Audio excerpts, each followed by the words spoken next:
Praise lord. దేవాతి దేవునికి వందనాలు. ప్రభు నామమున మీ అందరికీ నా ప్రత్యేకమైన వందనాలు, శుభాలు తెలియజేస్తున్నాను. ఈ దినము కొరకు ఏర్పాటు చేయబడిన దేవుని వాగ్దానము 107వ కీర్తన 20వ వచనము.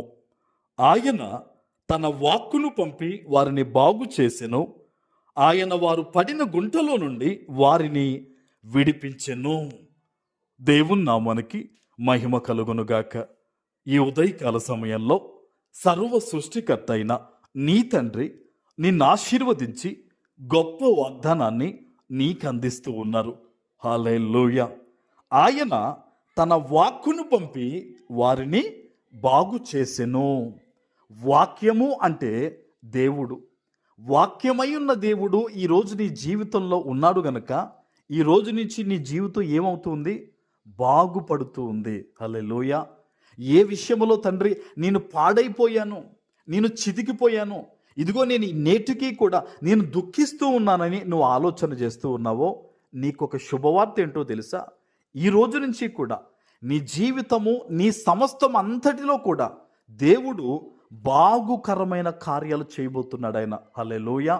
ఎలా చేస్తారు అంటే, వాక్యమై ఉన్న దేవుణ్ణి నీవు ధ్యానించడం ద్వారా, వాక్యాన్ని నీ హృదయంలో పెట్టుకోవడం ద్వారా, దేవుని వాగ్దానమును ఎత్తిపెట్టి నీవు విశ్వాసంతో ప్రార్థించుట ద్వారా నీ జీవితంలో బాగు అనేది కలగబోతూ ఉంది. ఆమేన్.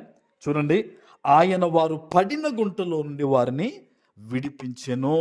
ఎటువంటి గుంతలో నీవు ఉండిపోయావు, ఎటువంటి భయంకరమైన ఆ గొంతులో నీవు పడిపోయి లేవనెత్తబడలేని పరిస్థితుల్లో నీవు కొన్ని దినాలు, కొన్ని నెలలు, కొన్ని సంవత్సరాల నుంచి నీవు దిక్కుమొక్కులేని పరిస్థితుల్లో ఉండిపోయావో, అద్భుతమైన వార్త ఏంటో తెలుసా? ఈరోజు నీవు పడిన ఆ గుంటలో నుండి దేవుడు నిన్ను పైకి లేవనెత్తబోతూ ఉన్నారు. హల్లెలూయా. ఆర్థిక పరంగా నువ్వు చితికిపోయి ఆ గుంతలో పడిపోయావా? అప్పు బాధలతో నలిగిపోతూ ఉన్నావా? నీకు శుభవార్త, ప్రభు నిన్ను లేవనెత్తబోతున్నాడు. కుటుంబంలో నెమ్మది లేని తనంలో నీవు దిగజారిపోయావా? శుభకార్యాలు లేకుండా ఎండిన స్థితిలోకి పడిపోయి ఉన్నావా? ఎటువంటి పరిస్థితుల మధ్య నేను అయా చిక్కబడి ఉన్నాను తండ్రి అని నువ్వు అనుకుంటున్నావో, ఒక్క మాటతో ప్రభు ఈరోజు నిన్ను ఆయన విడిపించి బయటకు తీసుకురాబోతున్నాడు ఆయన. హల్లెలూయా. అద్భుతమైన వాగ్దానం ఇది. నువ్వేం చెయ్యాలి అంటే దేవుని మీద విశ్వాసం ఉంచాలి. మీకు ఒక చిన్న ఉదాహరణ చెప్తాను. 38 సంవత్సరాల నుంచి రోగముతో 38 సంవత్సరాల నుంచి ఆ బెతస్దా అనే కోనేరు దగ్గర పడిపోయిన ఆ వ్యక్తిని దేవుడు చూసి ఒకే ఒక మాట అడిగారు, స్వస్థపడగొరుచున్నావా అని. అతను చెప్పాడు తన బాధ అంతటినీ కూడా యేసు ప్రభుని ఏదో ఒక వాలంటీర్ సర్వీసు అలా చేసేవాడు అనుకుని. ఎప్పుడైతే దేవుడు నువ్వు లే అని అన్నాడో, వెంటనే ఆ వ్యక్తి లేచి బయలుదేరి వెళ్ళిపోయాడండి. హల్లెలూయా. ఈరోజు నీ జీవితంలో కూడా నువ్వు నమ్ము, దేవుని వాగ్దానం నాతోనే. నువ్వు నమ్ము, దేవుడు నిన్ను స్వస్థపరుస్తాడని. నువ్వెప్పుడైతే నీ జీవితమును దేవునికి అనుగుణంగా మార్చుకుని, నువ్వెప్పుడైతే నీ జీవితంలో ప్రతి విషయంలో కూడా దేవునికి మొదటి ప్రాధాన్యత ఇచ్చి, దేవుని చిత్తాన్ని నీ జీవితంలో నెరవేరాలని నువ్వు ఆలోచన చేసి ప్రార్థన చేస్తూ ఉంటావో, దేవుడు తన కృపను నీ మీద కుమ్మరిస్తూ ఉంటాడు. అందుకనే ఈ లోకములో దేవుని చిత్తాన్ని, రాజ్యాన్ని మొదటి వెతికే వారికి ఈ లోక సంబంధంగా కావలసినవన్నీ కూడా వారి వెనకాల వచ్చే విధంగా దేవుడు చేస్తాడు.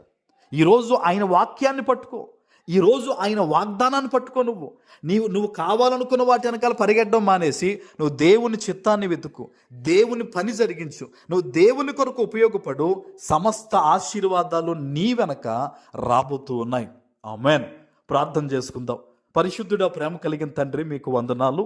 ఈ ఉదయకాల సమయంలో మీరిచ్చిన ఈ గొప్ప వాగ్దానము ప్రతి బిడ్డ జీవితంలో నెరవేర్చి స్థిరపరచమని యేసు నామమున ప్రార్థిస్తున్నాను తండ్రి. ఆమేన్.